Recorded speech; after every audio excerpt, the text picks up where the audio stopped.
మీ హయాంలో 10 ఏళ్ల హయాంలో ఏ రకంగా మీరు కాంట్రాక్టులు కట్టబెట్టారు? కాళేశ్వరం ప్రాజెక్టు విషయంలో ఏ రకంగా మీరు అంచనాలు పెంచుకున్నారు? ఏ రకంగా మీరు కాంట్రాక్టులు ఇచ్చి లబ్ధి పొందినారు? అన్ని రకాల డిపార్ట్మెంట్లో మీరు జరిగినటువంటి మీ హయాంలో జరిగినట్టు అవకతవకల మీద మేము చర్చకు సిద్ధం.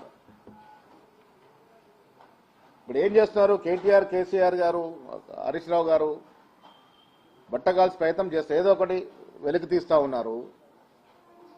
ఆ వెలికి తీసిన అంశంలో మీరు చర్చకు సిద్ధంగా ఉన్నాం. మీరు చర్చకు రారు. మళ్ళీ ఊరికే బదనాం చేసి పక్క తప్పుకునే ప్రయత్నం అయితే చేస్తూ ఉన్నారు. ఇది మంచి పద్ధతి కాదు. నిజంగా మీరు చేసిన ఆరోపణలు ఏదైనా వాస్తవం ఉంటే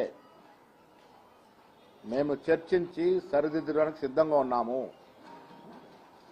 ఏమీ లేకుండానే బురదలే ప్రయత్నం చేయడము, మీరు 10 ఏళ్ల హయాంలో చేసినటువంటి తప్పిదాల మీద ఇలా ఎంక్వైరీలు జరుగుతూ ఉన్నాయి. ఇలా హరీష్ రావు గారిని స్థితి పిలవగానే ఎన్నికలకు ముందు చేశారని, ఎన్నికల లబ్ధి కోసం చేశారని, రాజకీయ కక్షతో చేశారని అసలు ఆరోపణలు చేస్తూ ఉన్నారు. ఫోన్ ట్యాపింగ్ అనేది ఈ దేశంలో టెలిగ్రాఫీ చట్టం ప్రకారం అత్యంత హేయమైన నేరము. అలాంటి ఘోరమైన నేరం మీరు చేస్తున్నారు 10 ఏళ్లుగా. రాజకీయ నాయకుల యొక్క, ప్రతిపక్ష నాయకుల యొక్క ఫోన్లే కాకుండా బడా బడా పారిశ్రామికవేత్తల్ని తన దారిలోకి తెచ్చుకోవడానికి వారి ప్రైవేటు వ్యవహారంలో మీరు తలదూర్చి ఫోన్ ట్యాపింగ్లు చేసి వారిని సరెండర్ చేసుకున్నటువంటి సంఘటనలు ఉన్నాయి. సినీ తారలు వారి వ్యక్తిగత జీవితాల్లో తలదూర్చి మీరు వారి ఫోన్లు ట్యాపింగ్ చేసి వారు వ్యక్తిగతంగా మానవ సంభాషణ రికార్డు చేసి తద్వారా వారిని కూడా ఇబ్బంది పెట్టే ప్రయత్నం చేసినారు. మీ సొంత పార్టీలో మీకు నమ్మకం లేని ఎమ్మెల్యేల మీద కూడా ఫోన్ ట్యాపింగ్ చేసినారు. ఫోన్ ట్యాపింగ్ వ్యవహారంలో బీఆర్ఎస్ ప్రభుత్వం ఉన్నటువంటి పెద్దలందరికీ పాత్ర ఉంది. ఇలా సిట్టు ముందుకు పోతా ఉంది. మీకు ఎంక్వైరీకి పిలిచినారు, మమ్మల్ని కూడా పిలిచినారు, మా వాంగ్మూలం కూడా తీసుకున్నారు. ఇది 6-7 మాసాల క్రితం నేను వాంగ్మూలం ఇచ్చినాను. ఇలాదో రాజకీయ కక్షతో చేస్తా ఉన్నారు. సర్పంచ్ ఎలక్షన్ కోసం చేస్తున్నారు, మున్సిపల్ ఎలక్షన్ కోసం చేస్తా ఉన్నారు. అవసరం ఉంది.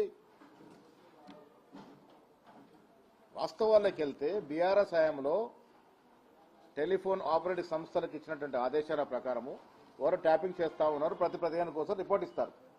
యాదృచ్ఛికంగా మేము అధికారంలోకి వచ్చిన తర్వాత మేము డిసెంబర్ 7న ప్రమాణ స్వీకారం చేస్తే ఆ 15 రోజులు రికార్డు చేసింది డిసెంబర్ 15 తారీఖు మాకు తీసుకొచ్చి ఇచ్చినారు. దాని ద్వారా ట్యాపింగ్ జరిగింది అనేటువంటి వాస్తవం బయటకు వచ్చింది. దాంట్లో దోషులుగా ఉన్నట్టు మీరు నిజంగా తప్పు చేయకుంటే మీరు సంజాయిషి ఇచ్చుకోండి, వివరించుకునే ప్రయత్నం చేయండి. కానీ ప్రతి దాంట్లో రాజకీయ లబ్ధి పొందే ప్రయత్నం ఏదో చేస్తూ ఉన్నారో ఇది మంచిది కాదు. మీకు చిట్టా ఇస్తాను.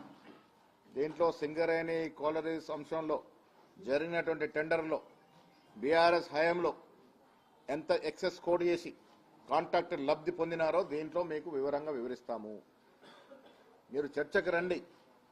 మేము అధికారంలోకి వచ్చి 2 ఏళ్ల సంవత్సరంలో మేమిచ్చిన కాంట్రాక్ట్, మేమిచ్చిన టెండర్లు ఎంత, దాంట్లో ఎంత హైయెస్ట్ కోటింగ్ అయింది, మీకు మాకు ఎంత వ్యత్యాసం ఉంది, ఇవన్నీ కూడా చర్చించుకుందాం. మీరు ఊరికే విమర్శ చేసి తప్పుకుంటాం, పారిపోతామంటే నడవదు. రండి, మేము కూడా వస్తాం, వాస్తవాలంతా మాట్లాడుకుందాం. ఊరికే బురదల్లే ప్రయత్నం చేయకూడదు. Subscribe us and press the bell icon for more interesting updates.